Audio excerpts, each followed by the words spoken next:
This is Scott Fish. Thank you for tuning in to this part 4 of a 4-part interview I had with Jimmy Webb on February 28th, 1983.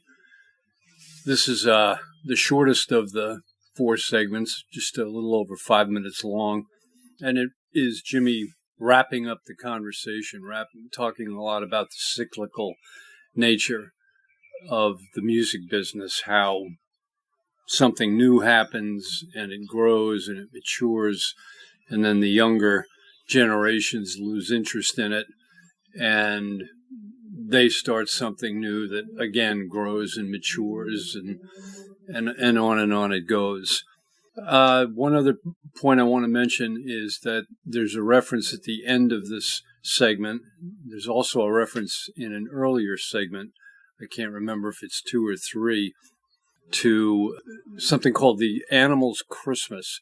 This was an album that was released primarily under Art Garfunkel's name, but it was Art Garfunkel, Amy Grant, and music written and arranged by Jimmy Webb. That album was released on Columbia. It's still available. I see that it's still available.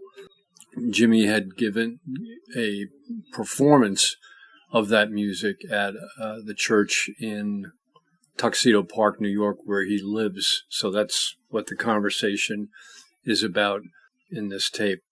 I also want to thank Jim Keltner, who particularly while I was at Modern Drummer was such a great help in connecting me on behalf of the magazine to several excellent musicians. And although this was not a Modern Drummer interview, the reason I was sitting down interviewing Jimmy Webb is because of Jim Keltner. Also, want to thank Jimmy Webb for saying yes. He didn't have to do that. Thanks, everybody.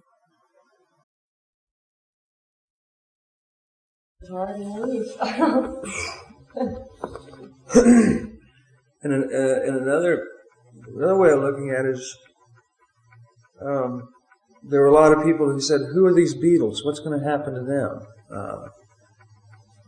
Their first couple of albums would not have indicated to anyone what their eventual evolution would have been musically. No one could have ever predicted after the Beatles' third album, even after their third album, that they were going to change the face of popular music. So there may very well be a group out there right now that's had 3 albums out that certainly we can't call them to mind and say, oh, they're going to emerge. But that's not to say that they're not going to emerge. Yeah, but the Beatles was different. I don't know. It's just like a whole... If you were a kid, I think you definitely felt something with the Beatles, or if you were a teenager.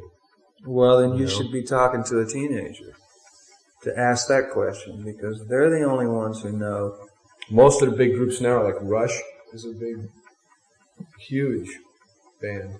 And Stray Cats, which is rockabilly. I think Men at Work are going to be around for a while. Yeah. I think they definitely have some depth. Mm-hmm. I think, you'll see there'll be changes in their style and in their records, and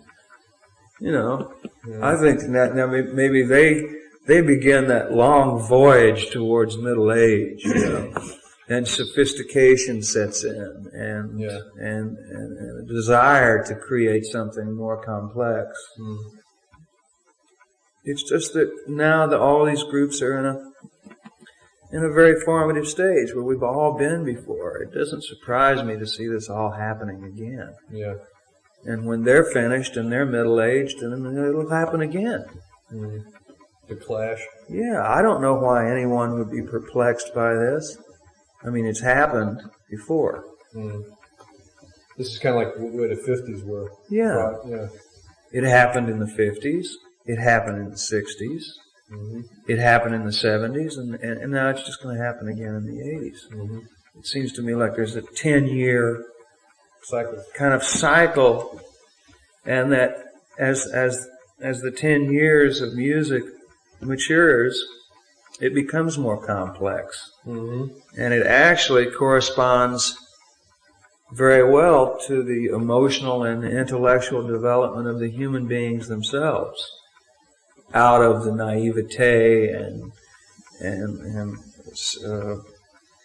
I don't know, the rebellion, the rebelliousness of being a teenager, and then on into the more thoughtful, years of post-20s of striving to understand these emotions of love and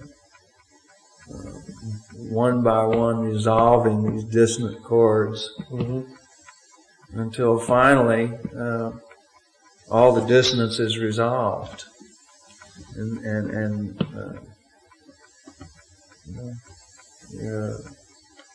we finally find the lost chord. And then it's up to the youth, to the teenagers, to say, well, we don't like this. And the older generation's always looking back and saying, how can you not like this? We've worked all our lives to create this. We know this is good. And they say, well, we don't like it. My life is good. We don't like it, and we're going to do something else. Well, how can you possibly do that? That sounds awful. That's terrible. And it happens over and over again. To me, it's like once something happens 3 times, then you can't be surprised if it happens again. Well, what happened in the 70s? I remember 50s, the 60s, and who was the hot ticket in the 70s? In the 70s, Joni Mitchell, Jackson Browne, Elton John. Right.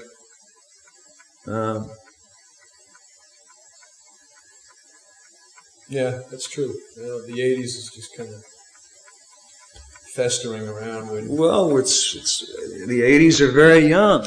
Oh. Here's your Christmas tape. Oh. Another thing that you have to remember is that our generation was very music oriented. Yeah. When we were little, we always listened to, I don't know whether you did, but we always listened to show tunes. Yeah. There were a lot of musicals in the theaters.